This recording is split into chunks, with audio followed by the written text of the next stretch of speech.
नमस्कार। जनपक्ष आज जंतर मंतर पर फिर से। मैं जानता हूं कि नहीं हूं कि आप तक मेरी आवाज आ रही है नहीं, लेकिन ये शोर बिल्कुल सीधे सीधे जनपक्ष का शोर है, जनता के पक्ष का शोर है।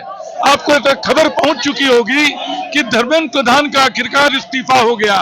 जो सरकार बड़े गुरूर से कहती थी कि कुछ नहीं होगा, आज क्या प्रतिक्रिया है आपकी?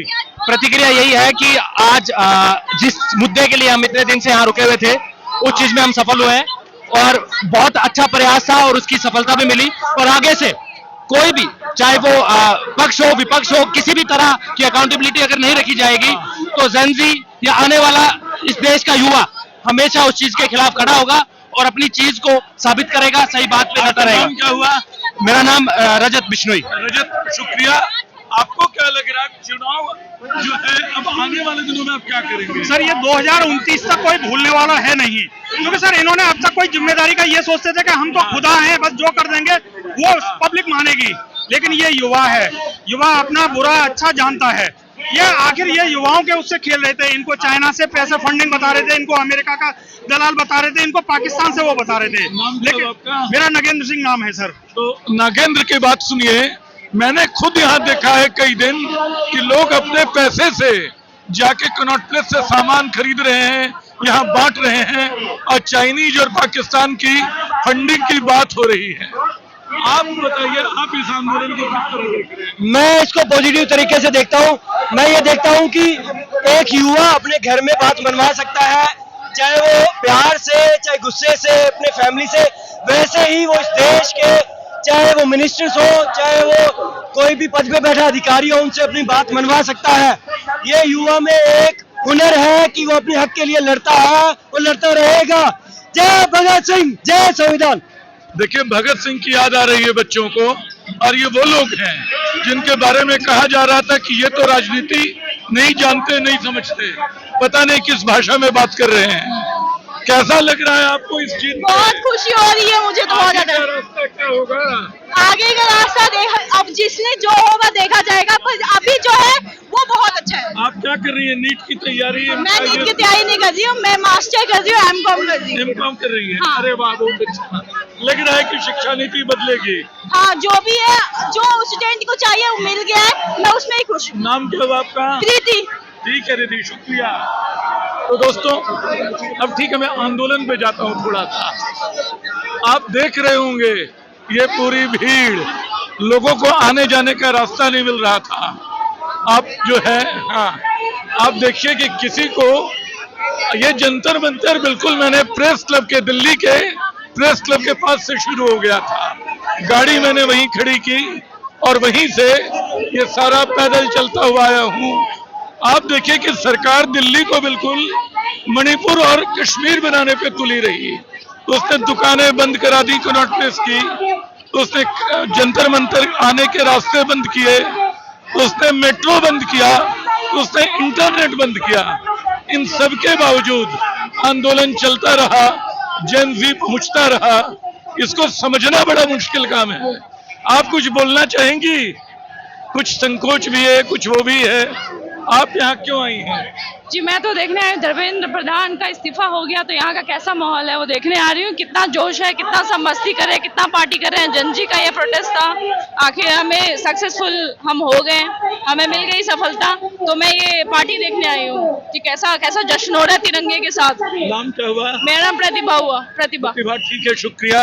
दोस्तों, असल में मामला अब धर्मेंद्र प्रधान तक टिका हुआ नहीं है, मामला आगे जा रहा है और धीरे धीरे ये समझ में आ रहा है। मैं देख रहा हूं कि नारे लग रहे थे कि मोदी को हटाना है, तो 2029 तक ये लड़के बोल रहे हैं कि आंदोलन चलेगा।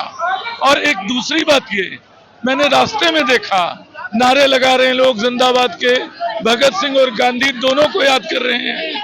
ये इंस्टाग्राम पीढ़ी है, ये व्हाट्सएप के समय की नफरत की भाषा से आगे की पीढ़ी है, ये मोहब्बत की बात करती है। इस इंस्टाग्राम पीढ़ी को ये सरकार नहीं समझ सकती, नहीं समझ पा रही है, ये दिखाई पड़ रहा है। और ऐसी स्थिति में मैंने देखा कि ये किनारे की गंदगी साफ कर रहे हैं ये लोग।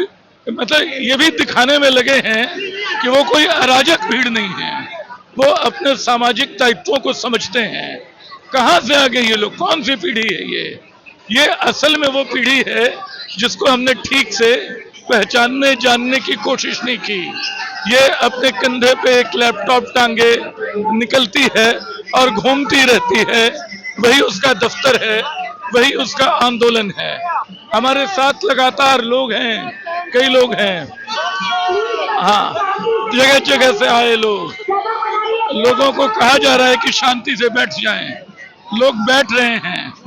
और अब देखिए, आप कुछ कहना चाहेंगी? मैं ये देख रहा हूं कि लगातार कहां कहां से न जाने लोग आए हैं।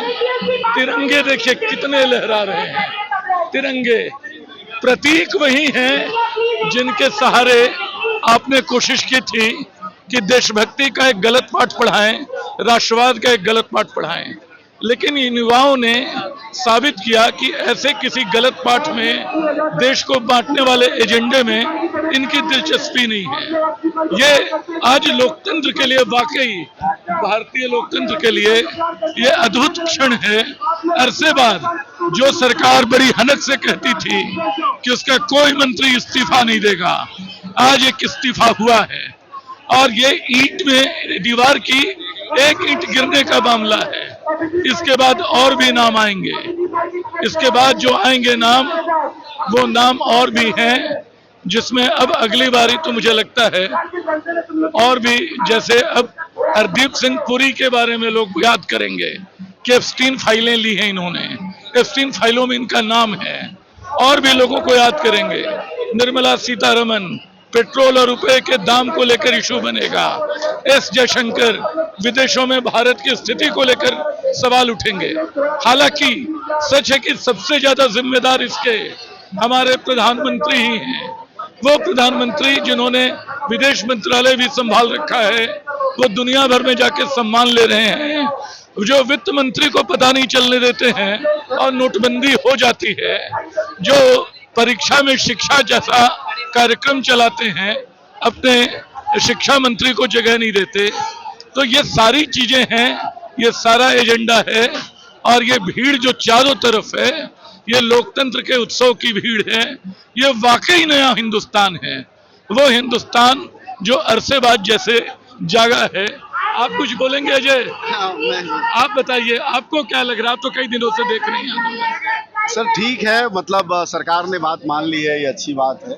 और नौजवान खुश है इस बात से कि भाई हमने एक जीत हासिल कर ली है। और सबसे अच्छी बात है कि देश का यूथ जेनजी जो 2010-11 के बाद पैदा हुआ या छोटा था, उसको पहली बार लगा कि लड़कर कुछ हम हासिल कर सकते हैं, और हासिल करता हुआ दिखाई दिया। जी सर, शुक्रिया। सबसे बड़ी बात है कि ये लोग जो नए लड़के हैं, पहली बार राजनीति का पाठ इस तरह पढ़ रहे हैं। ठीक है, तो आज हम इस आंदोलन में सबका मतलब सिर्फ देखने का है। मैं लंबे समय से चल रहा हूं, लग रहा है कि जंतर मंतर पूरी दिल्ली में है, शायद पूरे देश में होगा। इन नौजवान लड़कों को बधाई देने के अलावा आज कुछ नहीं कर सकता हूं। शुक्रिया।